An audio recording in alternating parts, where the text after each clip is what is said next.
Hello guys, welcome to my channel. I am Samantha the Introvert. Today I want to give you my personal recap of episode 12 of Perfect 10 Liners. So without further ado, let's get into it. Okay, we back here where Cloud came to cause problems because he sees Yotha around Warit. But Pity Cloud doesn't know is Yotha is focusing so much on Gun, but because Yotha doesn't want to cause fight to get Gun in trouble, he wants to leave. So he took Gun and leave.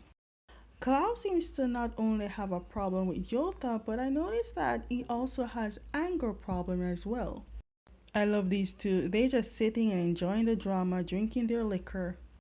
They back at the dorm and of course they have to sign and give their reason to why they back so late. So Yota gave his usual excuse as to going out and eating kanji. Honestly, I am shocked the security didn't even find that suspicious, or is he one of those people who says they don't want to pry in people's business? When Gon was about to put his reason, he sees that Yota already put the reason, the same as his. But what I find strange is the timing. It says 1:50 a.m., but when I was seeing at the bar, it says 3 o'clock. So shouldn't this be 3:50 a.m.? Then we see Cloud, who obviously still angry but wants to talk to Warit. But Warit knows him well and told him to go cool off before they can talk because he knows his choice of words will hurt Warit's feelings. I need to know how they met because clearly, even though Cloud shows signs of anger issue, Warit has no plan of leaving him. All I can say is I love the car. I am shocked to see it's a one door car. I don't think it's sponsored. The fact that Gun is what got Yota out his comfort zone to the point where Yota loves to tease Gun. It seems Cloud has calmed down and went to talk to Warit, but finds it hard to ring the doorbell. Also, what's with the room number 1122? Instead, Cloud didn't ring the bell but sat at the door. Huh. Both came home late, and Gun was the only one that woke up on time. I wonder how Yota slept through the lights being on. Yet again, Yota goes to Gun to tie his tie. The boy will not try to do it himself, but then again, Gun has no problem doing it. This boy is so in love, Yota will do anything to get close to Gun and get his attention. But then again, look at the person he's in love with. I don't blame him. Oh, by the way, Gun was tying Yota's tie. Everyone was watching because they're so cute and they're not even in a relationship yet. Then we see as Warut was leaving, he sees Klaus sleeping outside his room door. So that means Klaus stayed there the entire night at the same spot. They went in to talk, and Klaus apologized to Warut and asked if he's upset with him. Warwick says that he's not upset with Clow and how he acted at the bar because he knows Clow loves him. We get to know through Clow that Yota was Warwick's first love. Honestly, I also need to know how Warwick and Yota met, probably through Newton, but still, I need to know and why they broke up. Their love is great, but Cloud needs to work on his anger problems. I need to see more of Arm in this whole entire episode, but then again, it's not his story.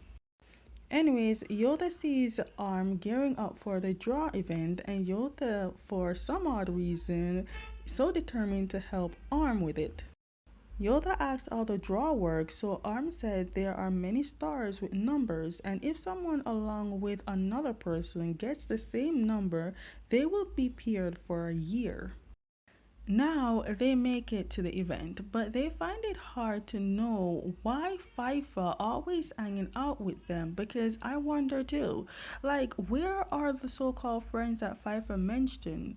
But FIFA said he just wants to be with them. Now it's time to pick from the many trees, but FIFA, Gun, Kong, and the others wants to wait until the crowd is gone. So this scene is funny. The way Yota pushed Pfeiffer out the way from everyone, all I kept thinking about was that phrase, move bitch. Just, just, oh my god. Yotha found out from Gun that he has not picked a number yet, so it took Yotha to pick numbers. Of course, Yotha brought Gun to Arm's booth to pick a number, and while Gun is trying and busy trying to pick a number, Arm noticed Yotha reaching in his pocket for 2 stars. Now, if you haven't guessed it by now, let me tell you, Yotha got 2 stars with the same number, so he can be paired with Gun for the entire year. Homeboy wants to be able to be roommates and be able to be together outside the dorm. I do love how Harm sees this and never stopped Yotha because this is clearly cheating. But looking at this, it's something that Ark himself would do too. Then Arm went home, and as soon as he took his jacket off, Ark took the jacket and told Arm that since he won't be here and will be on his internship for a far distance, he wants Arm to wear his jacket so he can know that he is not single. Ark is a new kind of possessive boyfriend, but it's not too bad. Gon went to Pfeiffer and Kong and told them that he is paired with Yotha, which got them shocked because it must be a big miracle to be paired with your roommate. Because, let's be honest, there are a lot of stars, and out of all those stars, you got picked and be with Yotha. I'm telling you, Yotha cheat the system. Then Pfeiffer told Gun that he noticed how much Gun smiles whenever he's talking about Yotha. Then came Yotha in Pfeiffer and Kong's room because the door was unlocked, and they asked Yotha why is he there, and Yotha showed the key. Turns out that Gun forgot his room key and he had to wait for Yotha to come and then they can go to their room. Pfeiffer and Kong thinks that Gun likes Yotha. Now Gun is trying to think if he really likes Yotha because clearly he thinks he might like Yotha, but he's not entirely sure. Clearly Yotha is not uncomfortable around Gun and Gun sees this, but also Gun not seeing that his gestures are leading to a like feeling. But also, being close to Yotha is putting poor Gun's heart to the test. Now because of this, poor Gun's getting nervous around Yotha. Anyways, so Gun thought about what Newton said about Yotha being scared of love because of that trauma he had. And Yotha corrected and said he doesn't trust love. So Gun made a deal with Yotha to see who will overcome their fears first. Yotha must be overcoming his fear of love trauma, and Gun will overcome himself by sleeping in the dark. Yotha asked about the prize, and Gun made an excuse that there are no prize, and for them to conquer their fears, and they can probably save electricity with his fears. Yotha decided to take the deal and sealed that deal with a kiss. Yotha, that is a brave move. Because of that kiss, poor Gun can't stop thinking about it to the point that he can't focus to know that his friends are talking to him. They then asked Gun what him and Yotha did because Gun is clearly showing signs that him and Yotha did something. So Gun told them everything except for the kiss part.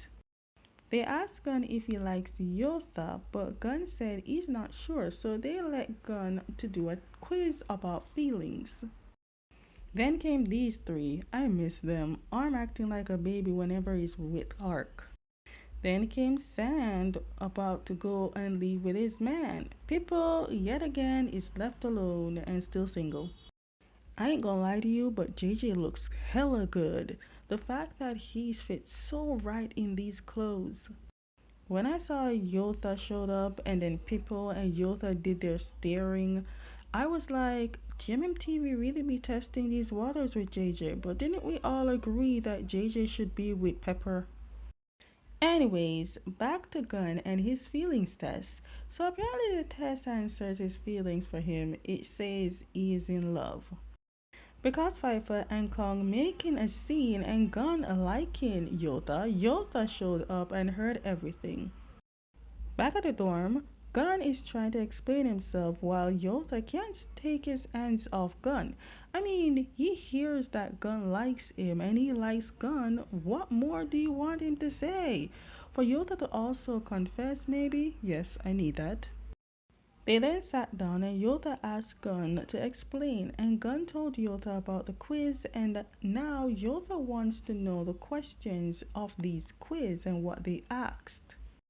All I can say is I love how Yota never takes his eyes off Gun whenever Gun talks to him. Yota then asks Gun to say the questions from the quiz and he will answer to get the answer if he likes Gun too. And so far there are only two no's and so many yeses. Oh, forgot to mention the question is a yes or no question. The result is the same as Gun, I guess. With the constant teasing Yota doing, poor Gun will have a heart attack. I love how we get to see these two again. GMMTV be listening. Then we see Pfeiffer who went home to sleep. Wow, Pfeiffer really is lonely. Anyways, he sees his mother. Then Pfeiffer told his mother that next time she's coming, he should tell him so that he can tell Yota and Newton because the mother keep asking about them. Okay, with that said, now here's the part I find strange. She's pouring in milk, and the father had to tell her that Pfeiffer is allergic to cow's milk. Why did he have to tell her?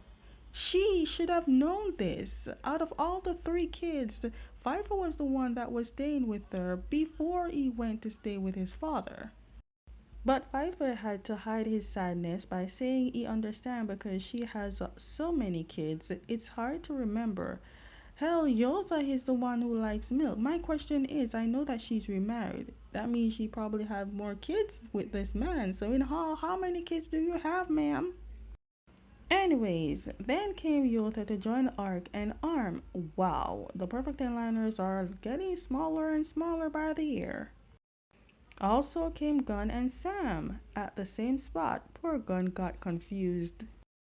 Arm then gave Yotha his own jacket and pin, and Gun sees and look at Sam to see if Sam is going to give him his jacket as well. Sam did give Gun his own jacket, but he didn't get any pin. Apparently, it's sold out. So, in order for Gun to get a pin, he has to buy it, which gotta be next year. Then they got drinking, and clearly they got super drunk. And Gun sees that Arm and Arc has the same bracelet and asks about it. Arn explained that only people from the Perfect Ten Liners are able to wear one, but if you see two people wearing the same one, then they are a couple. And if you are not from the Perfect Ten Liners but your partner is from the Perfect Ten Liners, then you are gaining access to wear one, only if your partner is from that group. Arm said only Yota is single in the group and Yota can get one and give Gun. Also, Arm said that he will have to bring Yota to Taiwan so he can get a bracelet. So that means we will be seeing Taiwan again in this drama. Ladies and gentlemen, out of the four, only two are drunk. Gun got Yota to bring him to get fried chicken because that is what he feels for. Plus, he got sobered up a little bit. Okay, guys, that is the end of my personal recap of episode 12 of Perfect 10 Liners. Stay tuned for episode 13. And as always, if you like my reviews, give them thumbs up, subscribe with notification bell so you never miss any of my videos. I'll see you next time.